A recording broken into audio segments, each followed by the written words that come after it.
Jesus e o Evangelho à luz da psicologia profunda. Propriedade.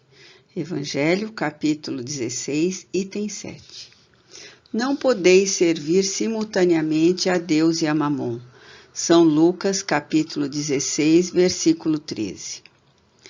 O homem, na perspectiva da psicologia profunda, é um ser real, estruturalmente parafísico, revestido de corpo somático que lhe permite o processo de construção de valores ético-morais e aquisições espirituais que o tornam pleno, quanto mais conquistas, e ascende na escala evolutiva com o abandono das mazelas que lhe constituem embaraço ao progresso. Criação do psiquismo divino é germe de vida fadado ao desabrochar de mil potencialidades que lhe dormem na essência, que é a sua realidade. Cada etapa do desenvolvimento emocional e moral rompe-lhe envoltórios grosseiros que resguardam os tesouros luz que lhe cumpre desvelar. Qual diamante valioso e desconhecido, oculto em grosseiro revestimento, a lapidação lhe favorece o surgimento da grandeza de que é investido. A sua emancipação resulta do esforço que empreende para vencer os obstáculos que lhe dificultam o voo no rumo da plenitude que o aguarda. Etapa a etapa, no entanto, adquire força que o propele a vencer os empecilhos e auto-encontrar-se ao longo da marcha ascensional. Mergulhado no corpo e dele saindo sempre com as conquistas adquiridas que lhe servem de investimento para experiências mais audaciosas, o self se desnovela dos impositivos do ego até esplender em magnífico sol de autorrealização. Depositário de incomparáveis títulos de enobrecimento, perde-se temporariamente no báratro dos processos iluminativos, demorando-se por ignorância ou teimosia na ilusão em que mergulha e de que se deve libertar, não poucas vezes, a sacrifício e abnegação com vistas aos resultados compensadores que lhe advêm. Por instinto de conservação da vida, apega-se aos recursos que lhe passam pelo caminho, afetivos, emocionais, materiais, e sem as reservas morais suficientes, submete-se-lhes escravizando-se para depois vencer a ingentes lutas a situação calamitosa a que se atirou. As experiências não vivenciadas, as circunstâncias ainda não conhecidas, constituem-lhe a sombra, que se pode apresentar também do nosso ponto de vista, como os insucessos, os abusos, os desgastes a que se entregou, fazendo-a densa, porque necessitada de diluir-se através de outras atitudes compatíveis com as conquistas da inteligência e do sentimento. A propriedade é conquista antropo-socioeconômica, que resulta de longas buscas nos relacionamentos humanos, objetivando harmonia e respeito pelos valores indispensáveis às trocas que fomentam o comércio, que nobilitam a existência e que promovem o progresso.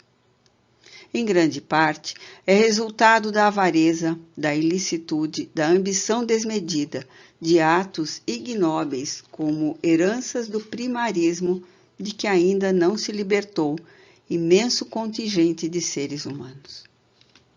Normalmente, porém, é a aquisição digna de cada qual que envida sacrifício e habilidade, conhecimento e labor, a fim de adquiri-la, pensando de forma previdente nos dias difíceis da velhice, da enfermidade, da morte.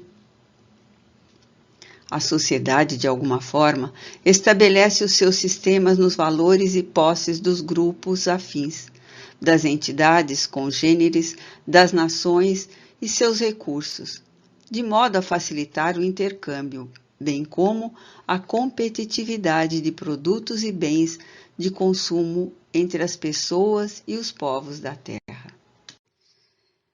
Tem um fim providencial que é desenvolver a indústria, a ciência, fomentar as artes, facilitar a comodidade e propiciar valores que contribuem para a sobrevivência dos indivíduos e dos grupos humanos. Entregar-se à sua conquista é dever de todo indivíduo que pensa e constitui célula do organismo da sociedade. A família depende desses recursos como a própria criatura, trabalhando em favor da harmonia do grupamento no qual se encontra colocada. Constitui um laço que retém o indivíduo à vida física, estimulando-o ao crescimento intelectual e cultural para mais facilmente aumentar os haveres. O risco da posse ou da aquisição da propriedade não está no fato em si mesmo de os conseguir, mas na maneira como isto se dá, além do que representa emocionalmente. Se é um meio para alcançar-se equilíbrio e bem-estar, torna-se instrumento dignificante. Todavia, se converte em único objetivo existencial, transforma-se em gigante cruel da realidade do ser, que se escraviza e atormenta as demais pessoas que lhe padecem a insegurança e ambição.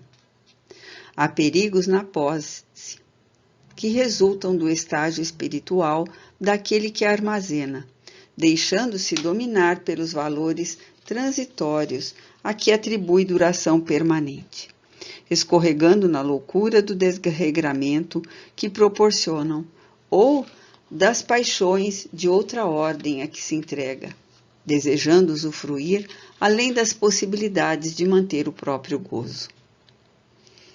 A posse que leva à riqueza, a fortuna, também facilita os desmandos, o exacerbar dos sentimentos vis, como o orgulho, o egoísmo, a vaidade desmedida, a alucinação argentária, em detrimento do enriquecimento interior, que se consegue por meio da abnegação, da renúncia, do devotamento e, sobretudo, da seleção de valores entre aqueles que são eternos e os efêmeros que transitam de mãos.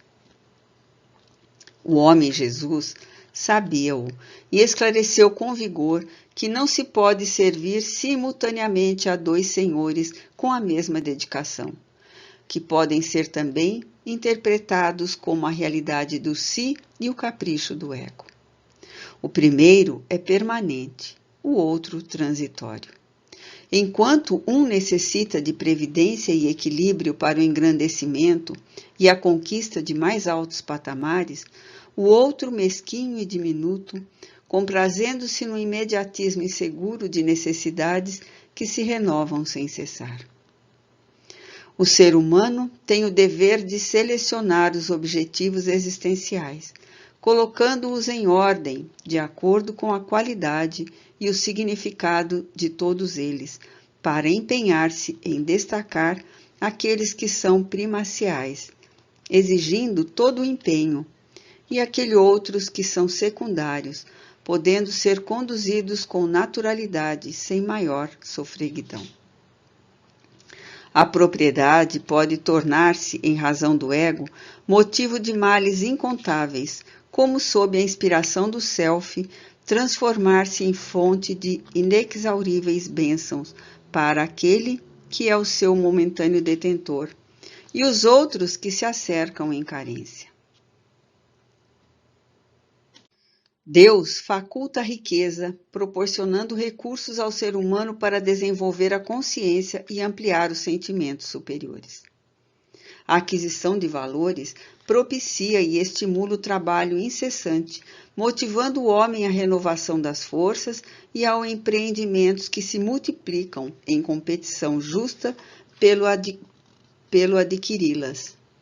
É estimulante para a existência física e fator de identificação social no grupo onde se movimenta.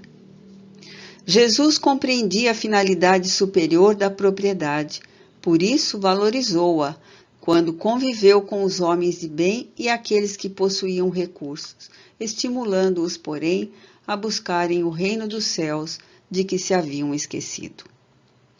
Quando se reportou aos ricos, aparentemente apresentando palavras duras, não se deteve somente na referência aos detentores de coisas, moedas, minerais preciosos, propriedades escravos, mas também aos possuidores de exacerbado orgulho, de incomum dureza de sentimentos, de rancor e de ódio, de presunção e de avareza, que também são possuidores de preciosos bens de que não se dispõe libertar.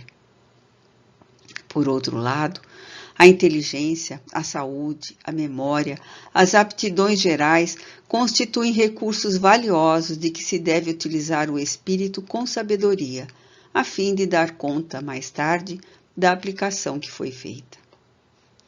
Não são poucos aqueles que se empenham para conseguir propriedades, que os tornam desditosos, incompletos, mais ambiciosos, enquanto deveriam reflexionar em torno da sua realidade psicológica, dos haveres morais e sentimentais, empenhando-se pela conquista de segurança espiritual, ao invés daquela de natureza física que 1000 fatores mutilam, alteram ou destroem com facilidade. Os valores que jamais se perdem são as conquistas elegidas pela razão e pela emoção, que não se transferem de mãos, não perdem a atualidade, constituindo fonte incessante de enriquecimento interior. Em um estudo profundo da consciência humana, na sua e em todas as épocas, o Mestre Jesus foi de uma clareza incomparável, estabelecendo que não podeis servir simultaneamente a Deus e a Mamon.